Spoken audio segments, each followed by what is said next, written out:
Hello, my name's Lesedi, and this will be a review of Coldplay's new music. Big disclaimer out the gate.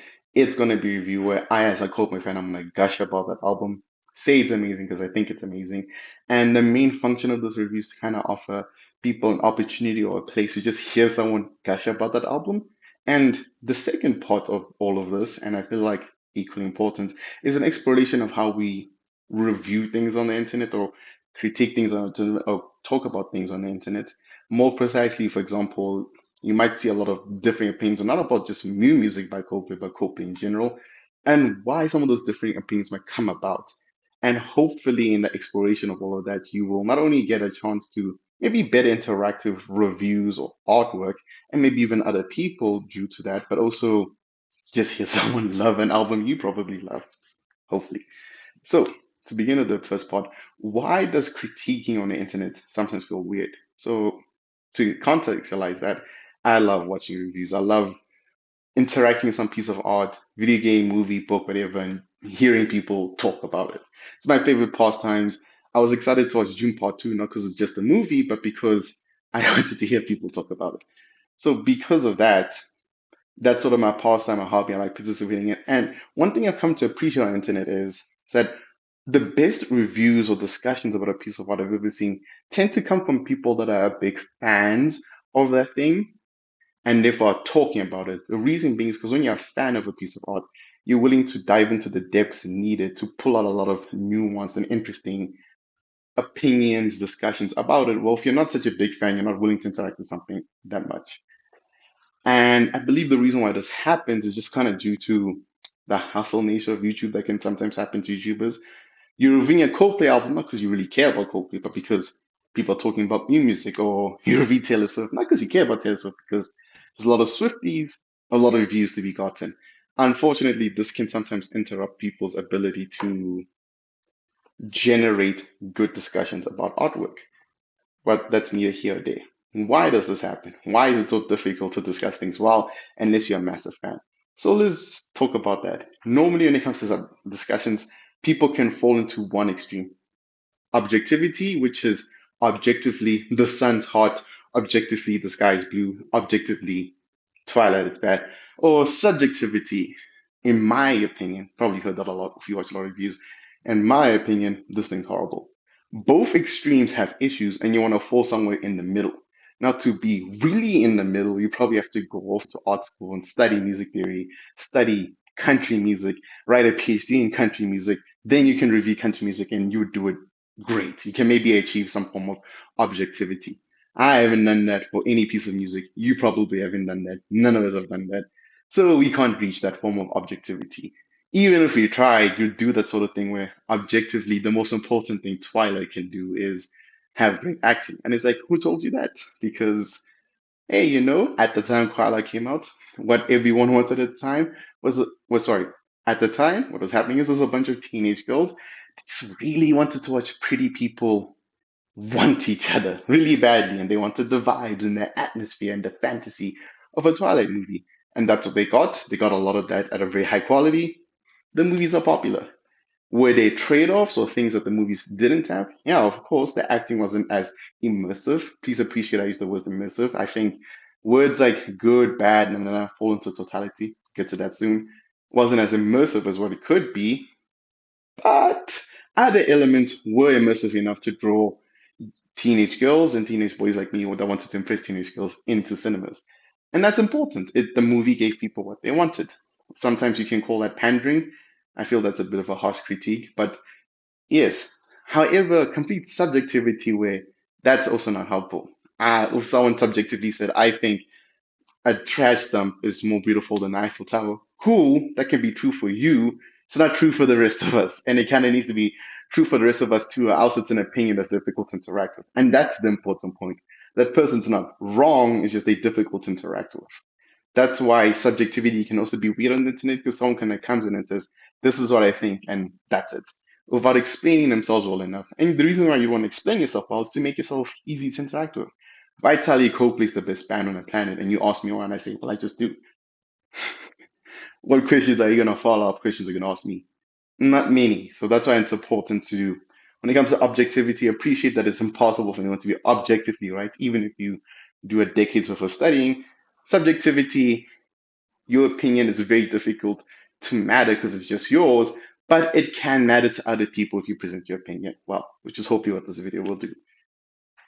How does this all relate back to Coldplay and when I was talking about totality?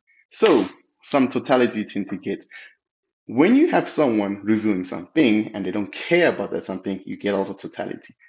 This movie is bad, this movie is good, that thing is trash, that thing is mid. You've probably heard that a lot recently. The problem with all these words is that it's stuff people say shorthand to, I don't know if being lazy is the nice word to use, but be lazy. So what I mean by be lazy, if you don't use all those words, but you still insist on presenting your opinion in a concise and well thought out manner, but you don't allow yourself to use the word comparison, bad, good, mid, yada, yada, yada, you're forced to have to actually explain what the piece of art is. And more importantly, to go through the process of trying to explain the most pivotal pieces of the art. You can't sit and spend 5 hours talking about one Twilight movie. No one's going to listen to that. So you have to pick the most key element about a Twilight movie, present that, and hopefully you've given someone the opportunity to make a choice about whether or not that movie is something for them. That's kind of the ideal version of reviewing, and it's difficult to get to that ideal if you don't want to engage with a piece of art. For example, my opinion, I'll dive more into it soon, about Mew Music is it's a great album, especially it's a great album because of all the Coldplay albums that came before it. And that accumulation of those Coldplay albums, the different sounds, the different memories, the different atmospheres, allow Mew Music to stand very powerfully because those other albums come before it. If what I was saying was a good, accurate representation of Mew Music, what I'll essentially be saying is random person on the internet who did review Mew Music, you have to go back, listen to every Coldplay album a couple of times over, listen to the music, listen to the interviews tied to those albums so you can really truly understand and appreciate what is going on there. Maybe even watch a couple of reviews of each of those albums, then listen to Mew Music a couple of times, then Music of the Space a couple of times, then Music a couple of times. Then you can maybe make a very good review or criticism about new music. And at most, you can't even say something like it's an 8 out of 10. No, no 8 out of 10, no numbers. At most, you can just present your opinion and hopefully someone finds your opinion helpful or informative. That's a lot of effort. It's a lot of effort. For example, I wouldn't put into Star Wars.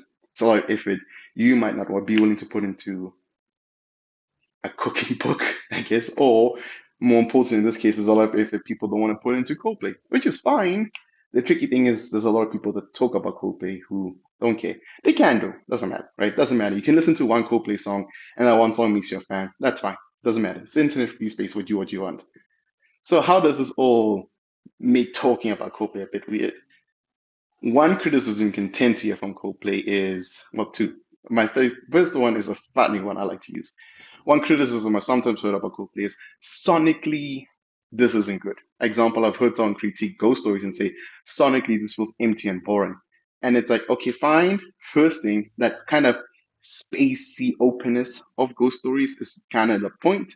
It kind of creates that almost R&B vibe where you're allowed to really throw yourself into the music and exist in the feelings and emotions. It's kind of the point, and it might actually be that spaciness the thing people like about the album. That's what I love about the album. That's just my favorite album. So when you make that critique, that's problem number one. Problem number two about making the whole sonically this sounds weird. What does sonically mean? It sounds like you're saying I'm not like sonically this album is this and that, and it sounds like this and that at these times, and you find it boring. Cool. It sounds like you said a lot, but you said nothing. Because if you met Chris Martin, I don't know, Kendrick Lamar, Katy Perry, who whatever musician, he said sonically your album's bad.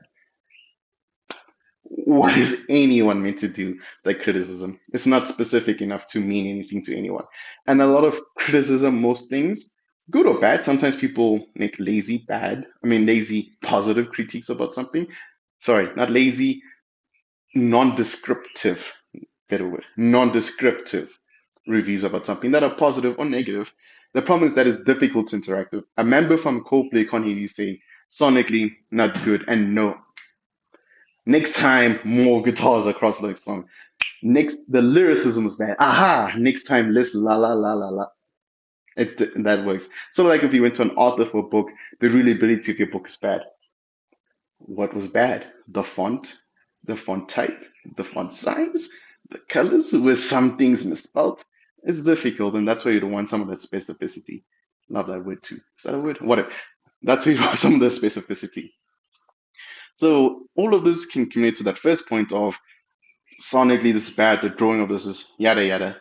It means nothing. And the odd thing about it meaning nothing is if someone loves a piece of art, because you've really not said anything, you've not related to that person who loves a piece of art. And equally, so if someone hates a piece of art, you haven't really related to that person too.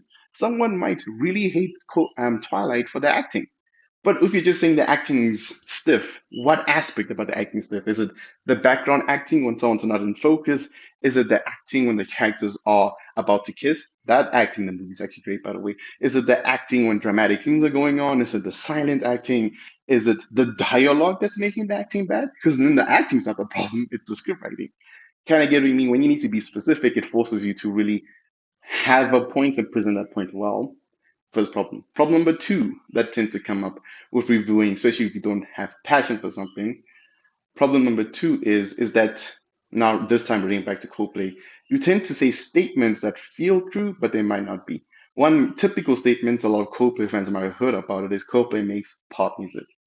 I hate this criticism, not only about Coldplay, about any band really, or any artist, because it's a very reductive thing to say, and I suggest if you hear someone say blah blah artist has just made pop music, and that's their way of saying this music's boring or bad or derivative or pandering, take whatever that person's saying with a grain of salt. You should still listen. If you're willing to, you should still listen because it's important to hear people out, but just be a bit more skeptical. Why is this bad critique for, well, not only just Coldplay, but any artist? Pop music normally in discussion means two things.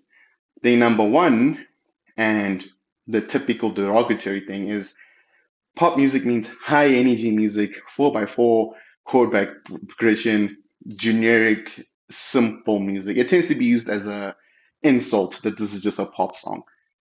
And that's incorrect because a lot of the time this insult slash description tends to be tied to things that aren't pop.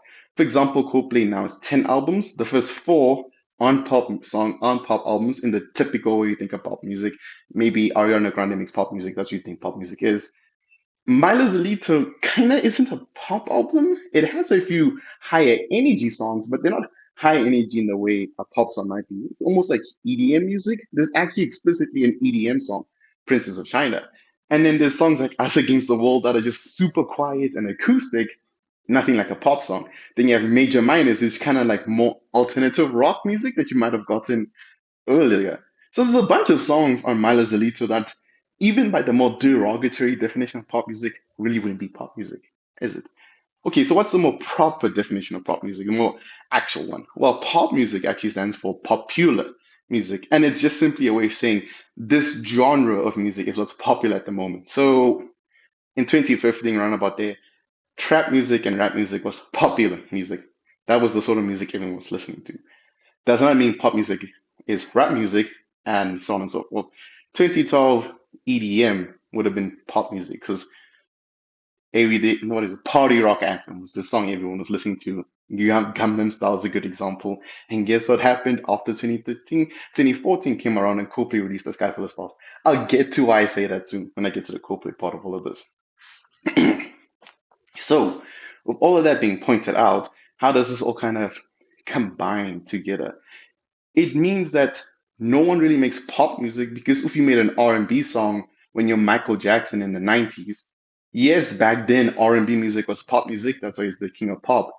But R&B music isn't pop music today. Or at a point, rock music was pop music, but rock music isn't pop music today. So songs that would be considered pop music today won't be 10 years by now, by that definition. Those songs will just transform back to the original genres, country, rap, R&B, yada, yada, yada, yada, yada, yada.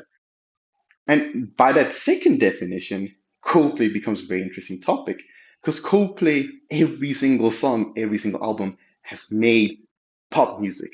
Crazy, right? Even the old ones, even those first four albums.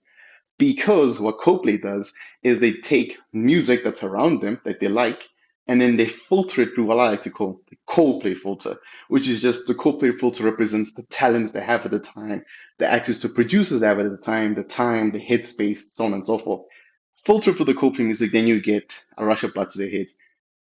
British pop music or Britpop was the pop music for Coldplay or the band members at the time. Put it through the Coldplay filter, you get Parachutes. You get a rush of blood to the head, you get Fix You. That's what sort of happens. And this has always been happening.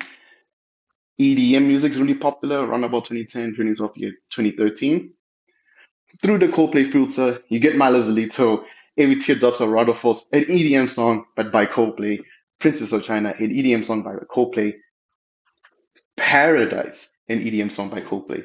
Whoa, what? Paradise is an EDM song? Kinda. Not really, but kinda. And then you think about it, paradise. Why do we repeat that same word for the entire chorus? Because if it's an EDM song, most EDM songs don't have too much focus on the lyrics, it's more on the instrumentation. Doesn't matter what the word is. The word does matter, and we will get to it later on in this video, but doesn't matter. EDM song. That's what I mean. Coldplay albums are different things. Ghost Stories, R&B song. So if we took a song like Midnight from Ghost Stories and said, I'm gonna compare this to a heavy metal song from some other band, very incorrect. You should compare it to other R&B songs. Again, it's still through that Coldplay filter. So that's how I believe me being a fan kind of allows me a little bit more of the nuance to notice that that's what Coldplay's always done. If you listen to some of their interviews and talks, they kind of allude to this, that we've always had this thing of looking at the world around us and giving our opinion or version of that world.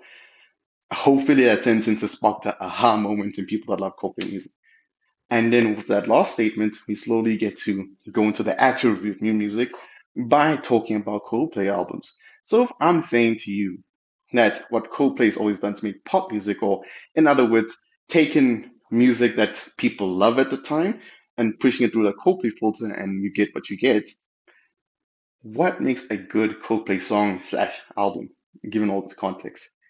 I would argue, as a fan, and maybe before I get to this, maybe contextualize what sort of Coldplay fan I am. The first Coldplay song I listened to was Paradise. Obviously, I'd heard other songs before Paradise, but internalized as a Coldplay song, Paradise. First Coldplay album, Malazalito. Then I listened to that until Ghost Stories came out. Then I only listened to those two albums till A Head Full of Dreams came out. For a very long time, those three albums were Coldplay music to me. Whenever I think about Coldplay, I always think about songs that kind of sounds like one of those three albums.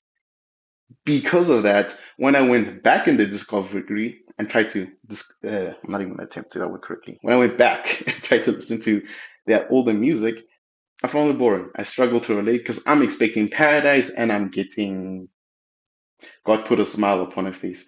Love that song now, but it's literally taking me 8 years to know I got Put a Smile Upon Your Face. Because again, for me, Coldplay is always those three albums. Because of that, I'll always have a preference towards music that sounds like that, and naturally I have a preference towards a newer music. However, I love older music. I wouldn't say equally, but I do love older music. And I'm just contextualizing that because as you're listening to my opinion, that context should act as like sort of your opportunity to look at the context I just gave you about myself and say, should I listen to Lissetti's music about Coldplay? I say yes. You might say no based on what you just heard. So, what makes a good Coldplay song?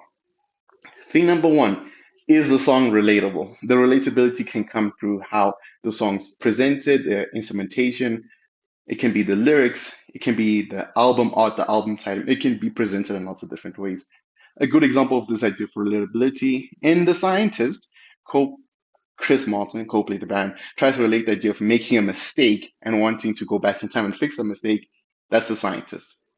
Next part, this push and pull Coldplay likes to do in their music about hopefulness, but a recognition that your hopes might not come true. I don't know what's a collective word, trepidation. It sounds like a big word, but we'll use the word trepidation. I don't know if that's the right word, but the trepidation Coldplay often sees themselves in music. In the first four albums, a lot of this trepidation was presented itself in melancholy. I, What If is a perfect example.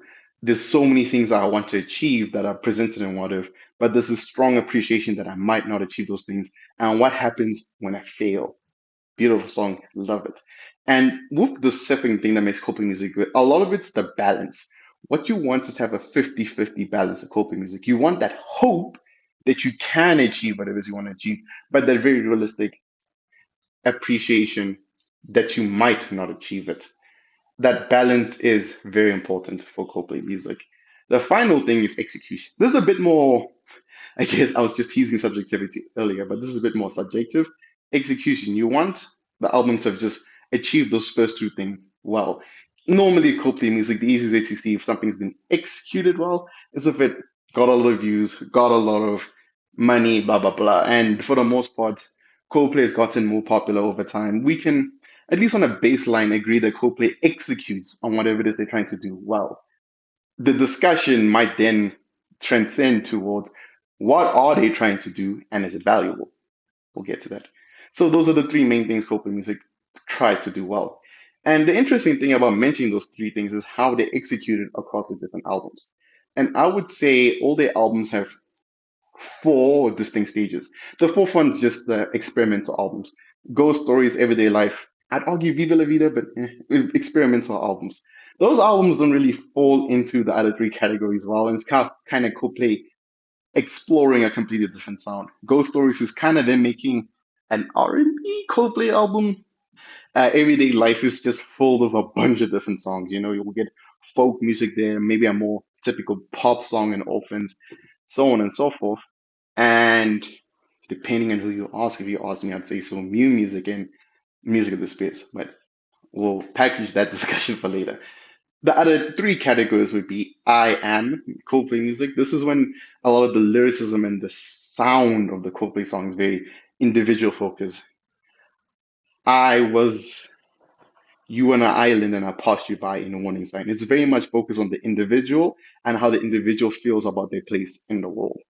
I Am music is what you got a lot of in parachutes, I rush a blood to their head and fix you. So X and Y. That's you got a lot of in that. And in Viva La Vida, you got the introduction of we are music. This is music that more expose our place in everything. How do we as a group feel about this? And this gets presented in very fun ways. A good example of the we music would be something like, again, something like Paradise, or more importantly, to relate back to what makes a good Coldplay song, Adventure of a Lifetime. Adventure of a Lifetime has a bit of all what you want and represents the we are thing. Naturally, Coldplay uses the pronoun, we are diamonds taking shape, but there's still that relatability of wanting to go out on an adventure, wanting to become more than what you are, and wanting that adventure to change who you are as a person. Then there's the second part, which is that trepidation of will it go well? Because this adventure of a lifetime can transform you into a diamond, but there will be pressure. There will be pressure that has to shape you. Will you be able to deal with the pressure? By the way, for something like Adventure of a Lifetime, and even the We Are category of music, which is Viva La Vida, My Lazalito, and Head Full of Dreams, when it talks about that balance with the trepidation, with the previous music, it was very melodramatic. So it's kind of 60%, no, 40%, I hope this will go well. 60%, here's a bunch of reasons I don't think it will go well. It's very melodramatic.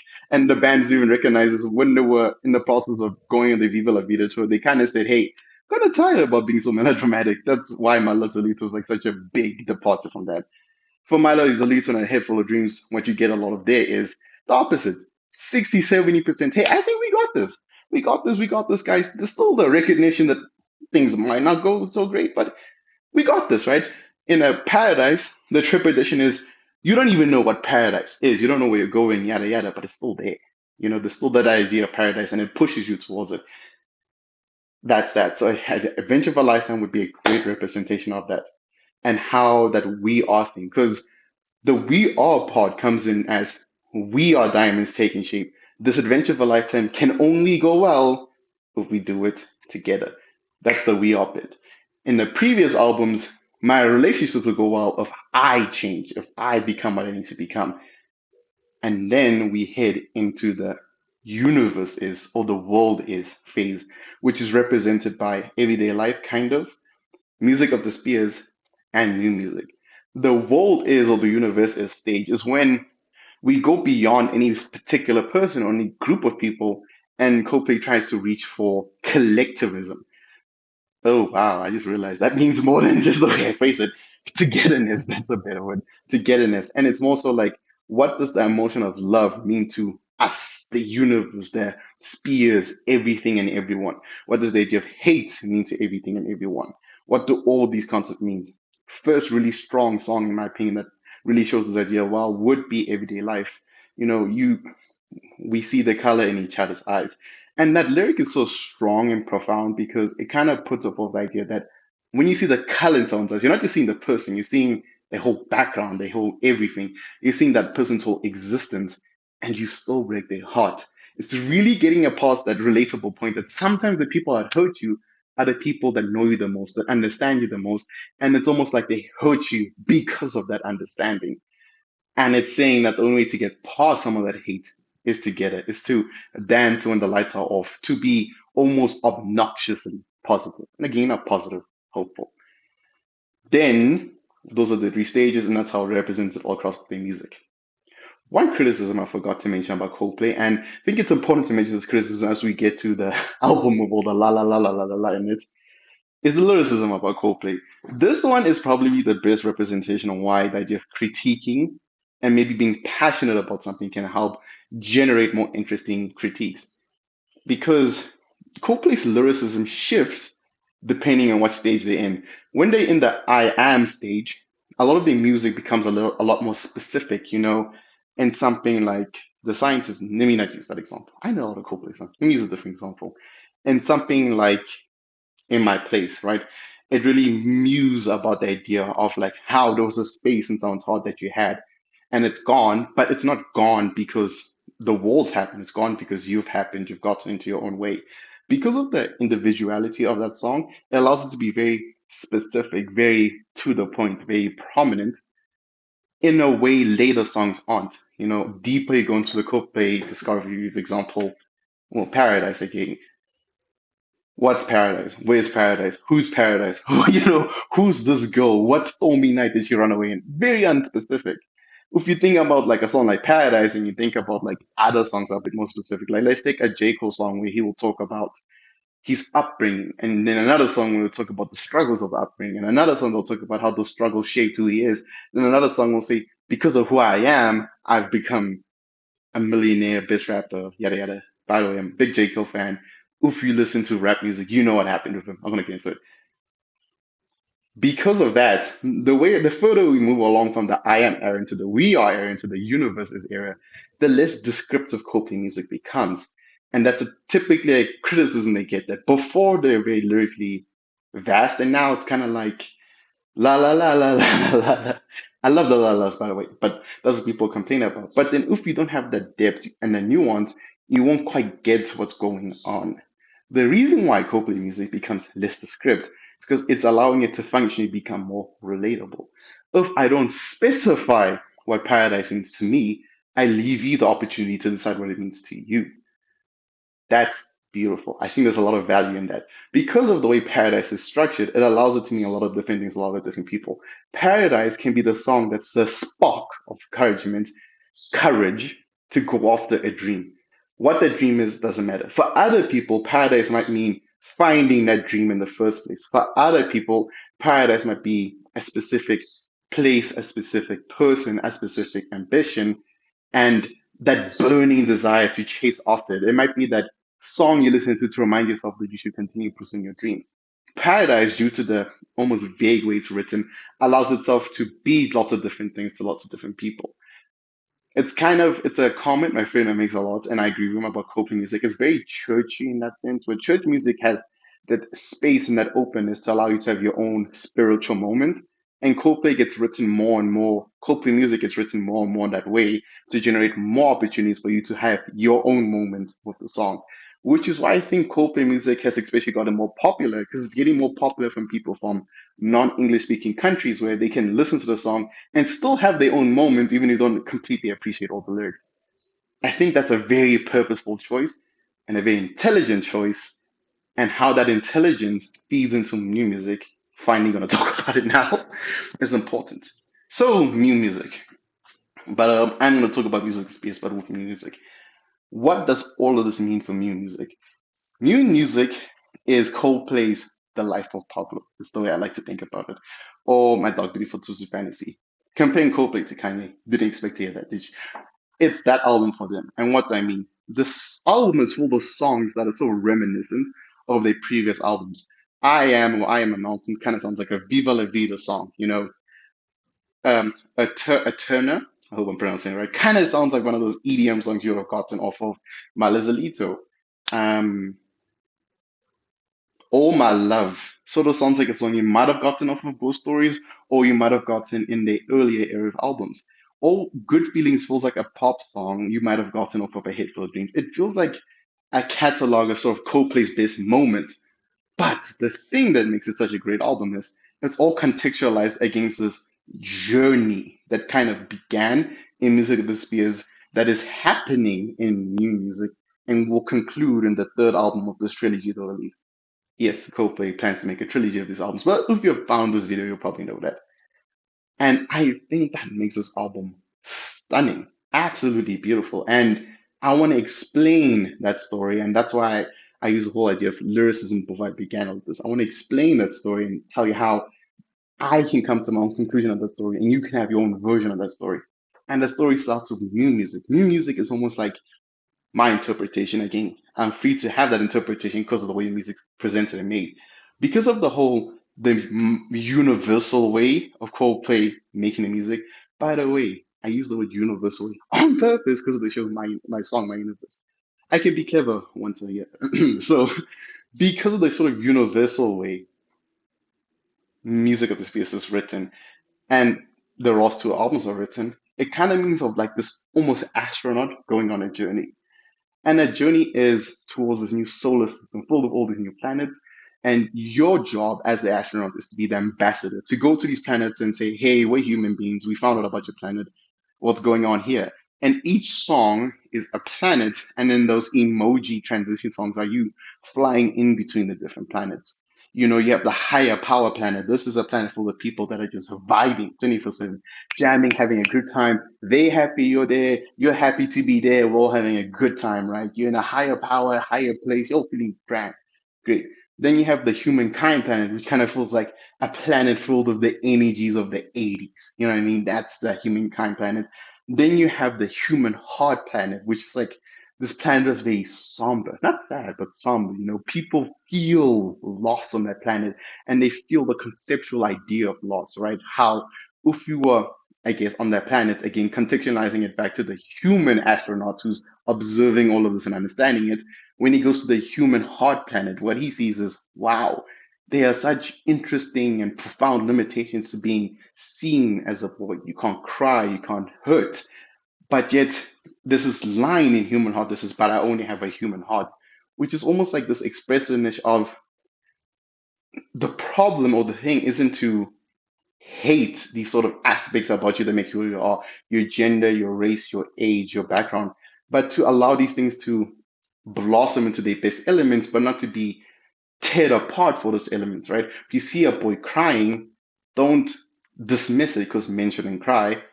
Embrace the fact that if he's crying, he might be crying about something significant. And that's kind of like what the astronaut got from the human heart planet, the My Universe planet. It's like, oh man, he met like the astronaut met some dude on the My Universe planet, and this guy's been in love. He's wrong. He's been in love with his Juliet, and Juliet's on the other planet, and they separated by distance and concepts and realities. When I mean concepts and realities, to bring this analogy back home a little bit, imagine yourself in a long distance relationship. You live in South Africa, your girlfriend lives in the UK. You're separated, but not really. You can get on a plane and see them, but you don't have the money to do so. And the reason you don't have the money to do so is because your job doesn't pay enough. And your job doesn't pay enough because that mean dude in People of the Pride is taking too much money and he's hoarding everything and he's making it difficult for people to express themselves. You see how this album's so clever. He's making it difficult for people to express themselves. And you're separated from that planet because you come from different sides of the world or different sides of sexually appropriate relationships or different sides of religion or whatever it is, you come from differences. There's a gap between you and there's an opposition to that gap. That opposition can be a person, it could be physical distance. There's just an opposition there. And the astronaut, the titular astronaut on this journey, goes to all these planets, and in Color Cultura, he almost flies away from the solar system back home to Earth. He'll take a stop on the moon. And Color Cultura is him kind of thinking back to the experience. And that's what Color Cultura feels like its own album and a 10-minute song. It's almost like if you had to express what that journey through the music of the Spears felt like, Color Cultura is that answer. Beautiful album, beautiful beginning. But then this is why everything that came before my point here matters. Where is that trepidation? A lot of the songs in music are kind of just hopeful. In fact, so hopeful it maybe ventures into just raw positivity. No trepidation at all, no sense of negativity.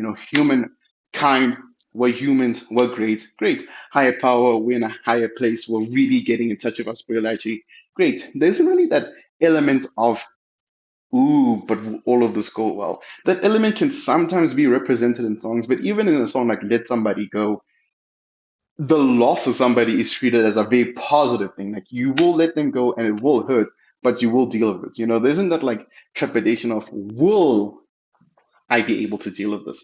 That trepidation that was there so much in the first four albums. And I sense that's probably why people didn't like new music so much. Where is this core element of Coldplay music? Sure, the songs are relatable and they're well put together. Where's that bit? Max Martin, he helped them make a good album. Where's that bit? Then new music, arc three in this journey, arc two, sorry, ruined my own dramatics. Arc two comes along. That's where that trepidation is. Because in new music, they are full blown 5 minute plus long songs that just sit in that feeling of trepidation. If you listen to music of the Spears and new music back to back, you'd have came from the solar system of planets that just feel so optimistic. And as you fly back down to Earth, you stop on the moon and you kind of think to yourself, I'm going back to Earth. You're on the moon. I'm trying to paint a picture for you. You're on the moon. You're staring about it back at the planet Earth. You're in your spacesuit. You're watching your spaceship refueling or whatever it is you do to get back to the moon. And then new music, the song comes in and you think to yourself, this is a lot. Can I take the positivity I experience in music of the Spears and bring it down to the earth? When Chris says maybe I should just be a brick on the wall, look at the TV and blame everyone else what's wrong. It's like you've been emboldened by your trip through the music of the Spears to be more, to be more hopeful, to be more positive, but you're just overwhelmed by that sense, that desire, and you just are not sure if you can achieve it. And then that feeling like carries throughout the whole album into the song. It feels like I'm falling in love. And then with that song, it's like that hopefulness is bubbling up. If we use the percentages again, moon music is like 20% hopefulness, 80%, ooh, I don't know what's gonna happen. Then you get, it feels like I'm falling in love. And even then, there's still that trepidation at the beginning of like, every angel on my windowsill, like he's saying, I've loved like this before and it's gone badly before, I can't be like those people on the My Universe planet that are separated by distance and they don't care. They will just do what they do, I can't be like the people on the humankind planet, who just push and they don't feel as like I'm me, I'm not sure, and then it wells up and it brings up and you kind of like remember that person you met on the music of the Spears who says, okay, but I can be positive, I can be positive, I can fall in love again, but not just with another individual, with the idea of humanity. Great journey, like I said, I'm gushing about new music now. Then you go into We Pray. Now at first I ran into that problem. I normally do Coldplay music. Normally, when I hear a Coldplay song, it takes me a while to like it, but because I love the band, I give it a couple of tries. You hear We Pray in new music and think to yourself, where's this position? How does the song make sense sonically? See that word sonically? How does this make sense thematically with the rest of the album? And it's this idea that after going through this moment of raw hesitation, then this moment of raw hopefulness, and it feels like I'm falling in love, we pray is like, okay, how do you transition that hope into action? What do you do to make sure that that sense, that desire to spread the good feelings on purpose, you felt during the Music of the Spears tour, Music of the Spears trip through this galaxy that you had in Music of the Spears album, back down to earth. And it's like, I pray, I hope I can get that feeling across. That's when you hear, like, we pray to have some records to play. We pray to have some music, something to make us feel powerful and important and to encourage us and to inspire us. We pray for those things. We pray to be able to reach out to people and for our hands to be touched. And we pray for these things. And it's lovely. It's beautiful. It's especially beautiful after the first two songs. The first song that recognizes that you might not have so much hope. The second song that recognizes that you want to have a lot of hope. And the third song that says, I pray that that hope doesn't fizzle away. Then you get Jupiter, and Jupiter is an exploration of why all of these things are important, why these concepts are important to have in mind, to internalize them and then act upon them. You have the song Jupiter that goes on this exploration of this titular girl named Jupiter. Jupiter can be almost this girl you met on the Missing the Spears tour. I said Romeo and Juliet earlier. I should have said Romeo and Juliet more specifically, because on your trip through the space, you met Romeo, who's the guy in music of the space, and you also met Juliet. And now you're thinking about Juliet, you're thinking to yourself, did those two meet? Why did I say Juliet? Jupiter to fix my analogy. Example, my metaphor. Juliet, you think of Jupiter, and Jupiter kind of represents like this person who feels pressured and like they pushing against the containers of societal expectations they put on themselves, expectations that's been put on them, and they want to push on that container and explode into a butterfly, as a butterfly explodes from his cartoon. Because Martin can write good lyrics, he just picks and chooses these moments. You want to explode into a butterfly, and it's kind of that expressiveness as like you're feeling constrained by the pressure of being the positive person you need to be, and Jupiter's almost like this firm reminder of you don't need to be a particular person you might have met on, say, the Music on the Sphere strip for this astronaut in this example that I'm spinning of how I interpreted those albums. You can be your own version of positivity. You can be your own interpretation of positiveness, hopefulness, and present that to people and be confident that's enough. And then good feelings comes along, right? And it's kind of like if you can think about it, you're almost on this ramp. It's almost like you're at peak hesitation. I'm not sure. New music gets a bit better or feels like I'm falling in love. Gets a bit better replay when you're feeling a bit more neutral, and then you become to be more hopeful, more positive with Jupiter. Then the positive hits a peak. Boom, good feelings, very loud, very powerful song. That peaks like you just had a drink on the moon, this Club Moon in this example. And on Club Moon, the astronaut goes there, has a drink, he bumps into some of the aliens from Music of the Spears, and he's like, woof, I'm feeling great again. I'm feeling like I can do this, right? All these good feelings I had on Music of the Spears, I shouldn't forget those good feelings. I need to take those back to Earth, and I'll say, Steve, pure positivity. But because of that journey, it's not just random positivity, it's contextualized. And you see where the positivity is coming from. I'll get to why that's important later. Then it mellows out again, and we get to Neon Forest Angel Song, or the Rainbow Emoji Song. And it's of that song where it's like that recognition again that like, okay, I believe I can do this, but I kind of need other people. And not in that I need other people where you get in previous Coldplay albums. It's more so like a goal is achieved through other people. It doesn't matter if you're kind, and it doesn't matter if people feel that kindness.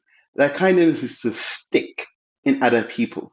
You need to have expressed that kindness well enough that other people feel it and it sticks.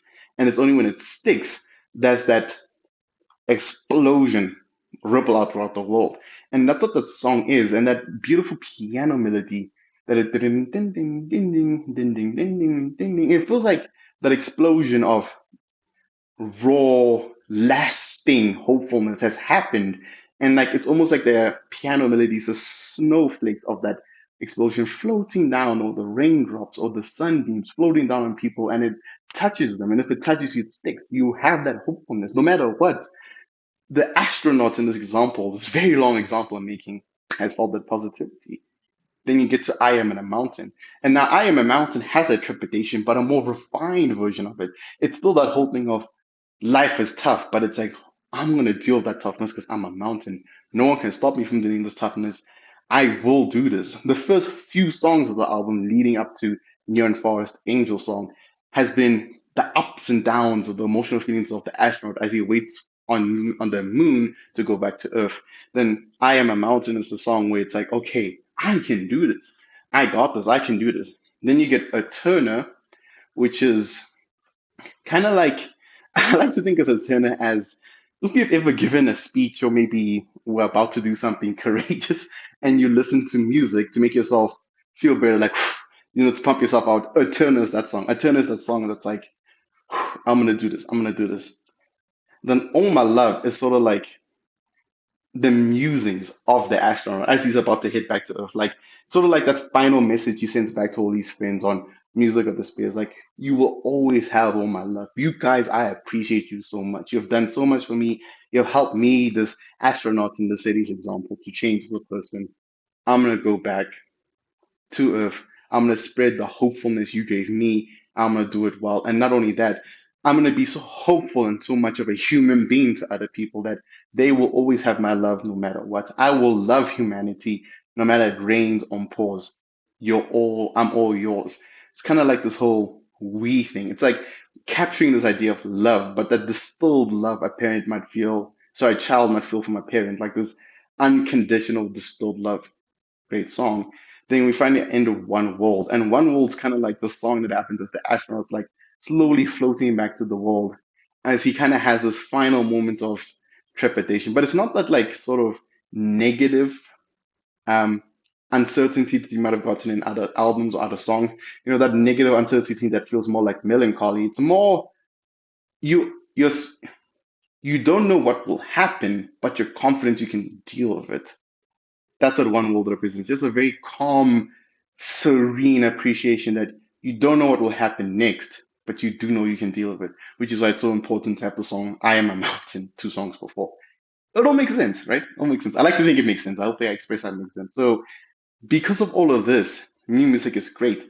But the idea that I Am a Mountain sounds like a Viva La Vida song makes I Am a Mountain feel better. Because if we want more songs like I Am a Mountain, Viva La Vida. If you want more songs like a Turner, Mala Zalito. If you want more songs like All My Love, A Rush About to the Head, A Rush About to the Head, Parachutes, X and Y. If you want more songs like Jupiter, you can go to, hmm, I guess, what album would Jupiter fit on? A Rush of Blood to the Head? Yeah, A Rush of Blood to the Head. Yeah, if you want songs like that, A Rush of Blood to the Head, maybe Parachutes. If you want more songs like Ghost Stories, again, All My Love, if you want more, it all fits everywhere. And more importantly, if you kind of vibed of what Color Cultura did at the end of Music of the Spears, you have three more songs that give you that kind of atmospheric Coldplay lo-fi. I view new music, the song new music, as like Coldplay lo-fi, and Color Cultura also kind of like Coldplay lo-fi. You got more of that too. And the joy and appreciation of having more of the songs is fulfilled by the fact that if you want more of that like rock music you might have heard, boom, there's three albums like that. If you want more of that Britpop, more albums like that. More of that EDM, more albums like that. More of that R&B, there's an album like that. Folk music, there's an album full of that. And it strengthens new music because it's a whole journey. It's a whole journey to get here. And because of that journey, it allows this album to stand so much more firmly on its own. If New Music was the only Coldplay album that existed, that might be disappointing, but it isn't. It's the 10th one. And not only is it the 10th one, it's the second album in a trilogy of albums. And that's cool. And I think that makes it one of the best albums. I think it takes a lot of advantage of Music of the Spears coming first. Music of the Spears sounds a lot better after new music has come out. And I sense that third album in this trilogy, the album of My Theory is Correct, will be like Us Back on Earth, will be the album that really closes off this loop and really takes advantage of Coldplay's journey as an artist. So yeah, that being music of this well, new music, and by extension music of Spears, it's a great album. It's sort of like of an astronaut that's been on this galactic adventure, had to peer back at Earth at the different points on Earth, and everywhere on Earth where he looked, he saw a Coldplay song. And that Coldplay song got filtered back to him through the music of the Spears. So instead of a Viva La Vida Coldplay song, it gets filtered through music of the Spears, I Am a Mountain. Instead of a Miles Alita song, filtered through music of the Spears, a Turner. And I think that's wonderful. I think that's great. Again, as someone who loves those specific Coldplay albums, I think they killed it. The execution was fantastic. The push and pull of hopefulness and uncertainty was well executed across the album. Some songs have a lot of hopefulness, but oppositely, some songs have a lot of uncertainty. And finally, that relatability, that just raw relatability of love and what it means as a concept of bravery in I Am a Mountain, what that means as a concept of wanting to escape your shell and what that means of a concept, for wanting to just be happy when the sun is shining and what that means is a feeling. It's all explored in the album. I really think this is peak Coldplay. And if you already heard the album, I hope all this gushing helped. And if you haven't heard the album or haven't heard Coldplay and the YouTube algorithm has pushed you towards this random channel, this random video, I hope you feel encouraged to enjoy their music. Thank you.